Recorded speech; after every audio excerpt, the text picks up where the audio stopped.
A piercing scream tore through the night, erupting from a room close to the ceremonial hall, a cry so raw and agonized that it sent shivers racing down the spines of the gathered villagers.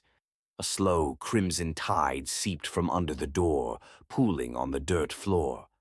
Marabou's mother collapsed, her body racked with violent sobs, clutching her chest as if she could somehow pull back the life that had been stolen. Beyond the edge of the gathering, in the shifting shadows, something ancient and malevolent waited. It had craved this moment, thirsted for the final departure of the purest heart. The price was nearly paid. The door creaked open, and Baron Samedi strode forth. In his skeletal hand, a human heart pulsed, still slick with fresh blood. He held it aloft, his grin stretching impossibly wide. Marabou's mother prolonged high-pitched cry of pain, grief, and anger cut through the thick, oppressive silence. The villagers stood frozen, faces pale, eyes wide with horror. Their beloved child, their brightest pearl, was gone. "Here is your sacrifice," Baron Samedi intoned, his voice thick with dark amusement. With eerie reverence, he lowered the still-warm organ into a glass jar, sealing the pact. The shadow, unseen but ever-present, exhaled a final, hollow breath. It had received its due. With a whisper of wind and the faint scent of decay, it vanished into the abyss. For a long, chilling moment, silence reigned. Then a wave of relief rippled through the room. The shadow was gone, banished, never again to stalk the living. But the victory was bittersweet. Marabou was dead. A pact, older than time. Long before Marabou's time, the shadow had plagued the village, feeding on the souls of the pure-hearted. It was an ancient force, older than the land itself, born from forgotten darkness, neither god nor demon, but something far worse. No blade could pierce it, no prayer could banish it. It did not hunger for flesh, only for the innocence it could corrupt, the purity it could consume. It was Baron Samedi who first struck a deal with the shadow. In exchange for warding it off, the Baron demanded an annual sacrifice, one untouched by sin, one whose heart still beat with untainted blood. The shadow was appeased, bound by the ancient laws that governed such entities. But this pact was never meant to be broken. And yet, tonight, it had been. Baron Samedi's laughter shattered the quiet, rich and booming. "Kill the animal," he bellowed. "Tonight we celebrate our triumph."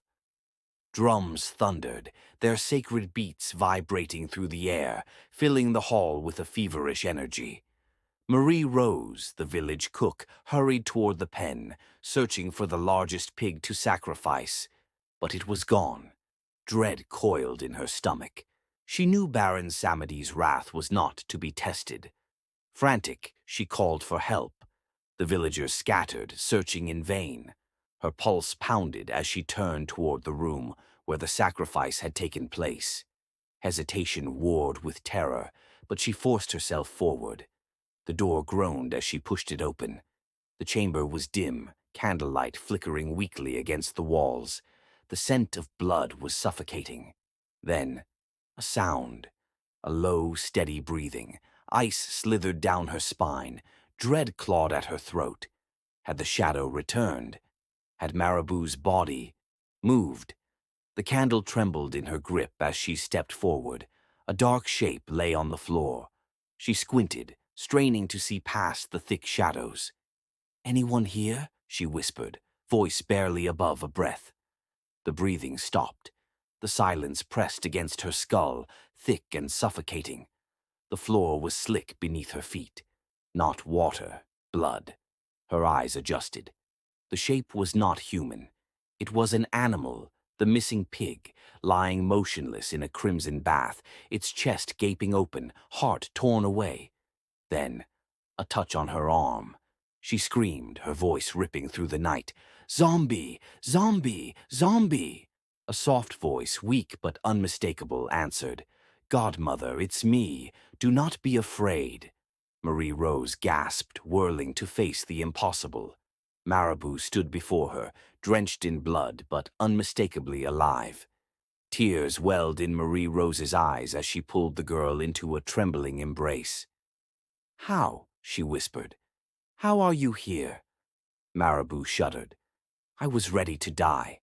But when Baron Samedi pressed the blade to my throat, my bloodied hand brushed his chest.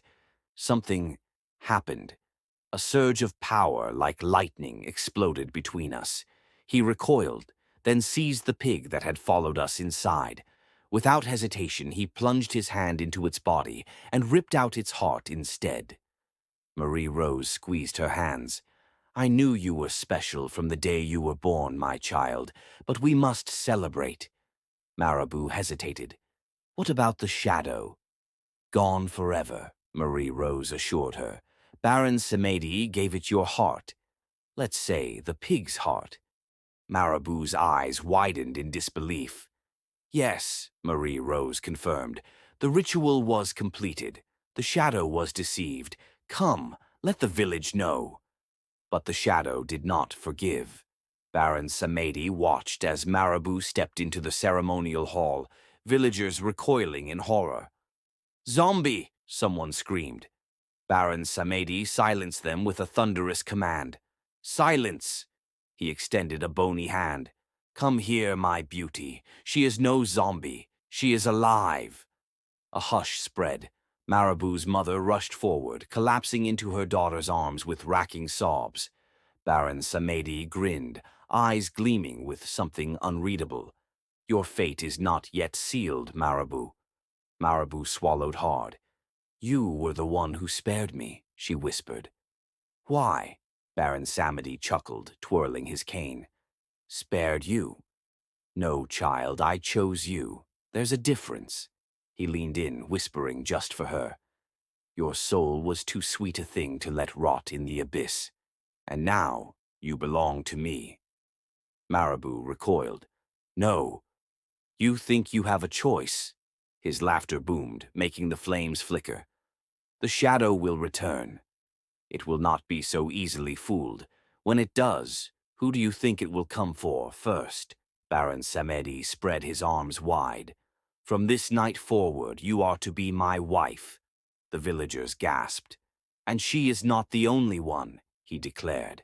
"Every firstborn daughter in her lineage, for generations to come, will uphold this covenant. I shall return in 1 year, on the eve of her 18th birthday, for the nuptial ceremony."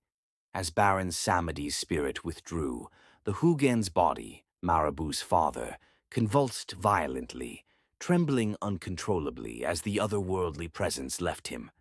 A slow, ominous drumming resumed. The fire burned lower. The villagers danced because they had to. Far away, in the depths of the spiritual realm, the shadow returned to its dark domain. It commanded its servant to place the jar among its collection. But as the servant touched the heart, he paused. "This is not human," he whispered. Rage twisted through the shadow. It seized the jar, crushing it in its clawed fingers. "They dare deceive me," it roared. The glass shattered, the false heart falling lifeless to the ground. The shadow expanded with fury, darkness writhing around it. Far away in the abyss, the shadow roared. "They will suffer for this betrayal," and thus a new terror was born.